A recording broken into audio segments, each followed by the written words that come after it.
মিজান মামার ভাইরাল ভাতের হোটেল, গরিবের হোটেল, এটা অবস্থিত আগারগাঁও তালতলাতে।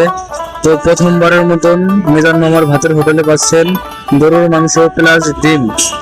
দাম হচ্ছে গরুর মাংস দিয়া 100 টাকা, 14 করে লয়ে থাকেন। 1 পিস মাংস, আলু ঝোল, ভাত যত খুশি তত খেতে পারবেন। আর ডিম দিয়ে হলো 60 টাকা। আর ডিম এবং গরুর মাংস দিয়ে খাইলে 100 থেকে 150 টাকা। তো মিজান মামা এই ভাইরাল ভাতের হোটেলটি অবস্থিত মিরপুর 10 নম্বর থেকে, তারপরে কাজীপাড়া, শেওড়াপাড়া, তারপরে আগারগাঁর আগে তালতলা। এই তালতলায় অবস্থিত মিজান মামার এই ভাইরাল ভাতের হোটেল।